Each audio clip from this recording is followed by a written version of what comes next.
What's easy with the Z Squad? Welcome back to a brand new video. And today we're actually just going to be doing a video. I wanted to just say thank you guys so much for all of the support. Even though, my channel isn't super huge and I don't have a lot of subscribers and not a lot of followers, but you guys do not stop constantly supporting me and you do watch my videos and that helps a lot. And we recently hit like 40 subscribers, 45 or so, and that's actually amazing. Every subscriber counts. And I just wanted to say thank you guys so much for everything that you guys do for me. And it counts for the world. You guys might not realize it, but everything that you guys do, every time you share a video, every time you like or subscribe or leave a comment, it really helps me stay motivated to do it because I have another job and I also have school to do. And so it's a lot of work to really get, some videos out, stream a little bit, and also do school and work at the same time. So I just wanted to say thank you so much, and you guys are awesome for that. And now we're gonna get into the actual video, and we're gonna get into the original content that you guys love and enjoy. Thank you guys so much for watching, and remember to leave a like and do all the things that you guys always do, and remember to stay awesome. Thank you guys so much for watching, and here goes the video. Enjoy.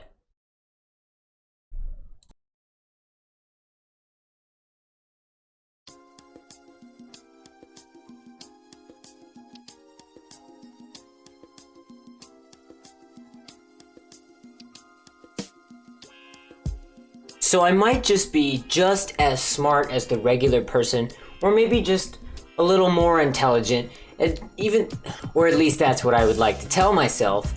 But I do know one or two things about Earth and the moon. So or as anyone probably knows, that the moon affects high and low tides of the Earth. This is due to its gravitational pull because of how close it is to the Earth. But did you know that over time, each year, the moon moves at least 2 or 3 centimeters away from the Earth?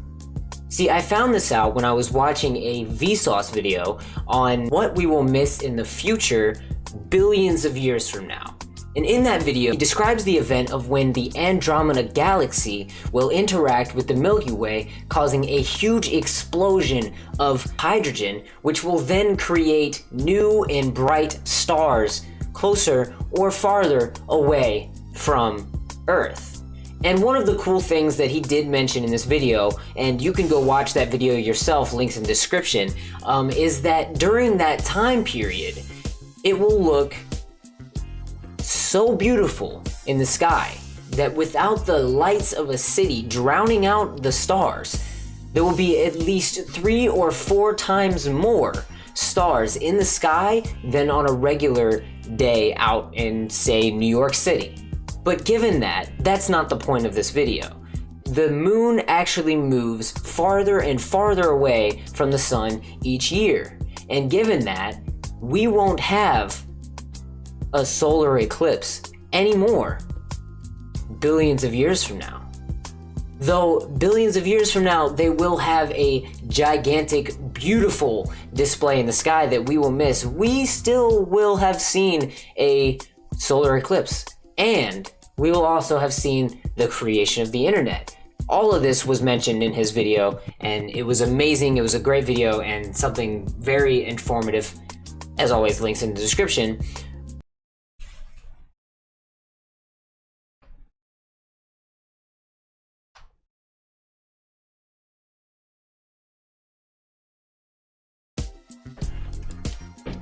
But in the event that the galaxies do collide, they will come together and their gravities will pull like this and they will rotate, and eventually they will combine into one, creating this super massive, beautiful display of stars in the sky. Now, this event is not meant to affect Earth, and it shouldn't, other than the bright stars, or at least that wasn't theorized. Now, I'm no super genius, I only know what I'm told, but it's envisioned to be such a beautiful display. It would be almost as cool as seeing a supernova from a black hole completely deconstructing a star. Seen with the naked eye, it would look almost as if there were 2 suns in the sky. Now think about how cool that would really be, to look outside and see there's our sun, and then there is a huge explosion, supernova of a sun being completely deconstructed by a black hole. Although this is a very frightening thought and it's very off topic according to what we were talking about, it's very cool to think about. It may be something that you want to see, and it's going to be unfortunate that we're going to miss it because there's nobody who's going to live that long. And although we started this video talking about the moon, otherwise known as Luna, the moon also produces something we know as light. And when I think of light, it alludes to me life and death. And one thing I wanted to talk about in this video is what are things that you want to do, or what you would want to do if you knew when you were going to die. What were things that you would want to have completed? Do you have a bucket list, or do you have bigger intentions? See, now thinking about when the planet is going to explode or disappear, or just whatever you think is going to be the end of the world, what is it that you want to be remembered? Do you want to leave behind something per se for future people who stumble across our tiny destroyed planet, if that is what you believe will happen? Or do you want to do other simplistic things like hang out with your family and just spend simple time with someone that you love? These things are not wrong, but I know what I would want to do. See, now I believe that when we do die, and when everything does go downhill and down south, I do believe that there is no reason to not believe that there is life on other planets and in other universes and in other galaxies. I just can't think that we are that special to be the only people existing in this entire great, vast thing that is known as space, that is so incredibly infinite and amazing. And obviously everybody knows that I'm a Christian, and I believe it was created by a genius, mastermind person. But I can say that although I do believe in the higher power, and I do believe in God and Jesus, and I do believe in those teachings, I do not by any means believe that we are so special to be the only people and children of God existing in this entire vast known land that really isn't so known. See, now one thing that I would want to do is I would want to first start off by writing something that would be extremely difficult to comprehend and figure out, even for myself. See, I don't know the depth and detail required to write a intergalactic message that would contain something that any species is going to be able to comprehend. It's thought that in all of the world and in all of the galaxies and in all of the universe, mathematics and physics is going to be the same. And in that vision and in that assumption, there is a way to write a message that should describe human life and how humans are interacting and how they live. Given that, it would be my goal personally, not anyone else's, or how could this happen to me? I made my mistakes. To write a message that described humanity and who we were, not only in our day-to-day lives, but also how we felt, who we were as people, and how we operated, like social environments and how we did things. Because it's understandable to believe that everybody does things the same way and that we are all wired to be similar in some sort of way. It's very easy to assume that, because as a human, you generalize things all into one category just to make things more simple and so you don't have to think about it too much. But you can't make that same assumption for everything all across the universe for all time and for all periods of life in general for anything. I just don't think that would be logical to assume that everything lives the same.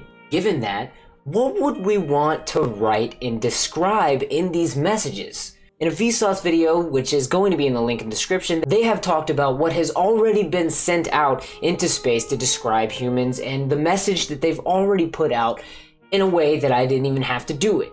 But what is my personal opinion? What is my personal opinion on what is important for other species and other people, such as aliens, would need to know about humans? I believe that it's extremely important that we do understand that they're entirely different than us. They were born differently. They could be born in any number of different ways, and they probably live on different chemicals, and their bodies are made up probably differently, and we can't just assume that they're going to be the same. Given that, I'd want to describe the human chemical makeup. Basically, how humans were made. I want to describe the DNA and how it's inscribed in us and how our chromosomes work. I'd want to explain the science behind how humans were created.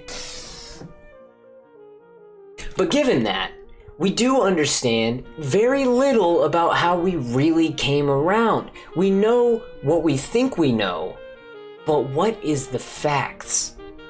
See, it's something that I don't believe we can truly understand. People call it the Big Bang. I don't believe that it's like that. I believe that something was crafted and something was done by God that was just so immaculate and so amazing that it set time in its course. But none of us really know the answer as how we were made. So what I would want to just describe is the DNA, the chemical makeup, and our spirits and our bodies, and how we eat and how we interact and how we feel and how we have this conscious. I'd want to explain humans as we know them in our day-to-day lives. How would you want to describe humans to aliens or extraterrestrial species outside of humans? How would you want them to see us? Let me know in the comments down below, and thank you guys so much for watching this video, and I hope you guys did enjoy, and as always, remember to stay awesome, and thank you guys so much. Peace.